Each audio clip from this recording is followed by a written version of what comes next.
Hello everyone, welcome to the Phidias academy. आप सभी का बहुत बहुत स्वागत करता हूं। मैं कपिल शांडिल्य एक नए कैप्सूल के साथ। इसमें हम बात करेंगे ओजोन लेयर के बारे में। ओजोन लेयर का आप सभी को पता है कि ये स्ट्रेटोस्फेयर जो हमारा समताप मंडल होता है, यानी कि जो लोअर मोस्ट लेयर है ट्रोपोस्फेयर, उससे ऊपर वाली लेयर जो होती है उस समताप मंडल में ओजोन लेयर मिलती है और ये हमें प्रोटेक्ट करती है। जो सूरज से आने वाली हार्मफुल अल्ट्रा वायलेट रेज होती हैं उनको एब्जॉर्ब कर लेती है और ये नीचे नहीं आ पाती। अदरवाइज ये नीचे आएंगी तो स्किन कैंसर और तरह तरह की बीमारियां हमें हो सकती हैं। इसके अलावा वाइल्ड लाइफ को भी दिक्कत हो सकती है, पेड़ों को भी दिक्कत हो सकती है। तो ये इसको प्रोटेक्ट करने में हेल्प करती है। ओजोन लेयर है, स्ट्रेटोस्फेयर के अंदर है, इसको ये प्रोटेक्ट करती है। लेकिन हमारी तरफ से भी कुछ ऐसी गैसेज छोड़ी जा रही हैं जिसकी वजह से ये ओजोन जो है वो डिप्लीट होती जा रही है।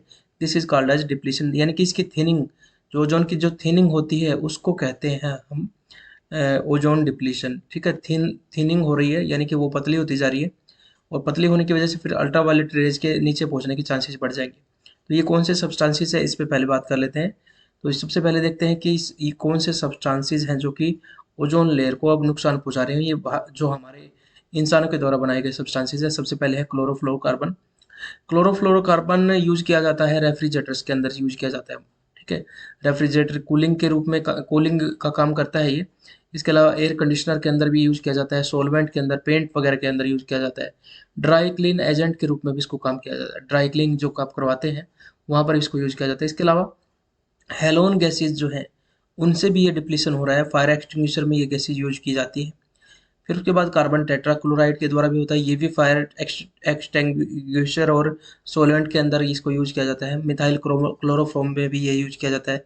जो एडहेसिव बनाए जाते हैं, एरोसोल्स बनाए जाते हैं, उसके अंदर ये चीज़ें होती हैं। CFC, इसके अलावा हाइड्रोफ्लोरोकार्बन, ये भी फायर एक्सटिंग्विशर में भी यूज होता है, एयर कंडीशनर में भी यूज होता है, सॉल्वेंट में भी यूज होता है। क्लोरोफ्लोरोकार्बन और HFC तो लगभग सेम सेम सा ही लगता है। ठीक है, तो यहाँ पर जो आप AC यूज करते हैं या फिर कार के अंदर AC है, घर के अंदर AC है, रेफ्रिजरेटर, उन सभी में ये चीज़ें यूज की जाती हैं, क्लोरोफ्लोरोकार्बन, हाइड्रोफ्लोरोकार्बन। और इसके अलावा जो रॉकेट छोड़े जाते हैं, रॉकेट के अंदर भी आप देखेंगे इनको फ्रीजिंग एजेंट के रूप में यूज किया जाता है। तो उससे एरोसोल्स जो एटमॉस्फेयर के अंदर रह जाते हैं, वो एरोसोल्स भी नुकसान पहुंचाते हैं ओजोन को। पेंट के अंदर भी यूज किया जाता है। तो इस पे मैं बात करूंगा कौन कौन सी इंडस्ट्री में यूज करते हैं।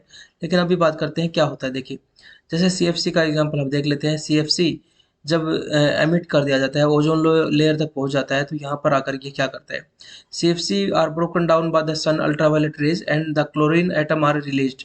ये अल्ट्रावायलेट रेज के साथ मिलके एक रिएक्शन करता है और इस CFC के अंदर से क्लोरीन रिलीज हो जाता है। ठीक है, ये क्लोरीन क्या करता है, क्लोरीन डैमेज करता है फिर ओजोन लेयर को, और ओजोन के अंदर थिनिंग होने लग जाती है। ठीक है, तो CFC पहले किसके साथ रिएक्ट करता है, अल्ट्रावायलेट रेज के साथ।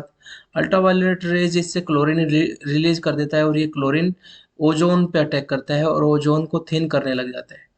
ठीक है, तो इस तरीके से ओजोन की थिनिंग होने लग जाती है। ऐसे ही बाकी सब्सटेंसेस में भी ऐसा देखने को मिलता है। ये कौन सी चीज़ों में यूज होते हैं। इन सभी सब्सटेंसेस को जिनका मैंने नाम बताया, एक बार मैं फिर से रिपीट करता हूँ जल्दी से। जिन जिन सब्सटेंसेस से ये चीज़ें ओजोन का डिप्लीशन होता है उन्हें ओजोन डिप्लीटिंग सब्सटेंसेस या OSD कहा जाता है। ठीक है, chloroform, halons, carbon tetrachloride, methyl chloroform और हाइड्रोफ्लोरोकार्बन। इसके अलावा कहीं कहीं पर आपको NO2 और N2O भी, दोनों भी लिखी मिल जाएगी। लेकिन मेजर रूप से इनको ही हम पढ़ते हैं। ये कौन कौन सी इंडस्ट्रीज में यूज होती है देख लीजिए। प्लास्टिक फोम बनाने की इंडस्ट्री में यूज होते हैं। इसके अलावा एरोसोल्स इंडस्ट्री में भी यूज होते हैं, यानी कि जो रॉकेट वगैरह प्रोपल्सन में यूज होता है उसमें भी। मेडिकल स्टेरिलेंट, यानी कि मेडिकल के जो इक्विपमेंट होते हैं, कैंची वगैरह, उसको स्टेरलाइज करने के लिए रेफ्रिजरेटर के अंदर यूज होता है। ऑटो एयर AC के अंदर यूज होता है। सॉल्वेंट्स, पेंट्स वगैरह के अंदर यूज होते हैं। इन इंडस्ट्रीज में इसको यूज किया जाता है और ओजोन का डिप्लीशन इनकी वजह से हो रहा है। ठीक है, आप सभी के लिए क्वेश्चन है कि मॉन्ट्रियल प्रोटोकॉल किसके लिए है, मॉन्ट्रियल प्रोटोकॉल किस लिए यूज किया जा रहा है, किससे रिलेटेड है, आप ये भी बताएं।